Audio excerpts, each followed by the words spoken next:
Welcome to Diseases, Animals, and Robots, the epidemiology show. Sit back, enjoy the video, and let's explore the science of disease together. Today, we're taking a closer look at a study on how to estimate sampling and laboratory capacity during a simulated African swine fever outbreak in the United States. We rely on these huge, complex systems every single day, and we kind of just expect them to work, especially our food supply. But what if they're more fragile than they look? Today, we're going to pull back the curtain on one of those invisible threats by looking at a massive stress test of America's agricultural defenses. So let's just jump right in with a pretty scary question. What would really happen if a foreign animal disease, something we've never had to deal with here before, suddenly showed up and threatened to just paralyze a huge part of our food supply? The stakes are unbelievably high. And the boogeyman in this whole scenario is called African swine fever, or ASF. Now, it's not a threat to people, which is good, but for pigs, it's an absolute nightmare. It is incredibly contagious, it's almost always deadly, and here's the real kicker, there is no vaccine and no cure. Once it arrives, the only play you have is to find it and stamp it out as fast as humanly possible. All right, so here's our game plan. We're going to start with just how high stakes this virus really is. Then we'll look at how researchers ran a massive simulation to find the weak spots in our defense. Turns out that simulation found two huge bottlenecks, one with people, the other in our labs. After that, we'll get into the actual strategies they tested to fix those problems. And finally, we'll zoom out and talk about why getting this right matters for all of us. So let's be super clear about what's on the line here. An ASF outbreak in the United States wouldn't just be a crisis for farmers. Oh no. It would be a full-blown threat to our economy and our food security. We are talking about billions and billions of dollars, and the kind of economic shockwave that would ripple through everything. So how in the world do you prepare for a disaster that hasn't even happened? Well, you can't just sit around and wait for the real thing. So instead, a team of researchers ran what you could call a massive digital fire drill. Basically, a super complex computer simulation designed to find the exact breaking points in our national response plan. And when I say massive, I am not kidding. They didn't just run this thing a few times. They ran almost 95,000 different simulations of an outbreak, all set in a state with a ton of pig farms. Doing it that many times let them test our defenses against pretty much every possibility you can imagine, from a tiny outbreak that's contained fast, all the way up to a worst-case, out-of-control epidemic. And what's so wild is how deep this simulation went. I mean, look at this. This slide shows the whole complicated journey for just one part of the response, getting a single sample. The computer model tracked everything, a person grabbing supplies, driving out to a farm, getting into all the protective gear, collecting samples, and then driving those samples all the way to a lab. Every single one of those steps costs time and money, and as you're about to see, that whole chain can snap pretty easily. And it wasn't just random. The simulation was smart. It used a detailed priority system, just like the real-world plan. So farms that had any contact with an infected farm, maybe through a shared truck or something, they went to the top of the list. Then came all the farms inside the various containment zones. It really is a race against the clock, and figuring out who to test first is everything. Okay, so what did this giant digital stress test actually find? Well, the first major bottleneck, the first big weak spot, it wasn't about trucks or testing kits. It was about people. Specifically, a critical crisis-level shortage of trained people to go out and get all those samples. In your typical run-of-the-mill outbreak scenario, the simulation said you need about 367 sample collectors to keep things from backing up. Okay, 367. That number seems kind of manageable, right? But that's just the median. That's only half the story.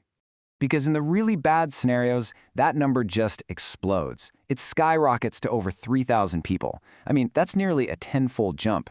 All of a sudden, you don't just have a problem, you have a massive hole in your response plan, right at the moment when you need to be moving at top speed. That is the manpower bottleneck. But the researchers didn't just find problems. They also tested solutions. And one of the simplest, most effective ones was just changing what kind of sample you collect.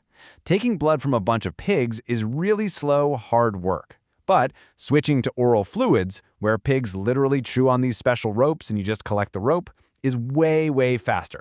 And the impact is massive. This one simple change could cut the number of people you need by up to 75%. Okay, so let's say you fix the people problem. You've got all the collectors you need. The simulation found another giant roadblock waiting for you. Let's call it the laboratory logjam. It's what happens when all those thousands of samples actually get to the lab to be tested. So at a median outbreak, you're looking at a flood of nearly 85,000 individual blood samples being shipped off to the lab. I mean, just try to picture what that many vials even looks like. And here's the thing. All those samples are heading to the one certified lab in the region being modeled. And that lab, like any place, has a limit. It has a cap on how many tests it can possibly run in a single day. And that number is 1,000. 1,000 samples a day. So you have a tidal wave of almost 85,000 samples crashing down, with more showing up every day. And you can only bail out the water at a rate of 1,000. You can see where this is going. So what happens when that massive volume of samples hits that tiny processing capacity? What's the end result? Well, the result is a potential backlog of up to 5.7 years. I mean, let's be real. A response that takes over 5 years isn't a response. It's a total failure. It means the virus would be spreading like wildfire while we're just sitting there buried under a mountain of tests we can't process. This is the other catastrophic failure point. But look, the whole point of a stress test isn't just to find out where you're broken. It's to figure out how to get stronger. So the researchers also use the simulation to test different strategies that could actually break these logjams and get things moving again. And one of the smartest strategies is something called sample pooling. It's pretty clever.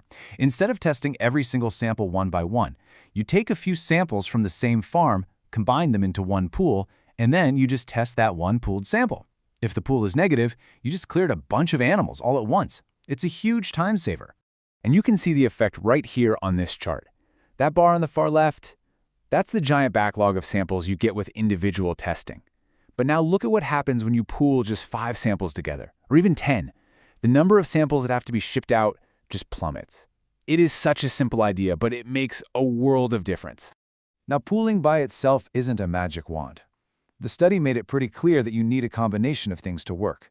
You need to switch to those faster oral fluid tests. You need to cut down on the mandatory downtime for the sample collectors, maybe increase working hours. And, this is a big one, you need to have a national network of labs ready to share the load.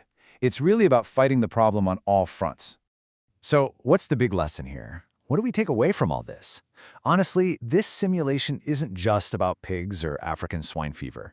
It's really a powerful argument for why we need to be doing this kind of thing for all of our critical systems: our food supply, our power grid, our public health. We have to find these hidden weak spots and fix them before a crisis hits. This digital fire drill did exactly what it was supposed to do. It showed us exactly where we would break, exposing huge problems with both manpower and lab capacity. But it also handed us a clear blueprint for how to get stronger. So the real question, the one we're left with, is what are we going to do with that information before this invisible threat becomes a very, very real disaster? This is everything for today.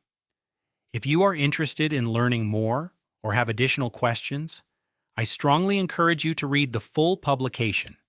The reference is provided below. If you still have questions, feel free to contact the authors.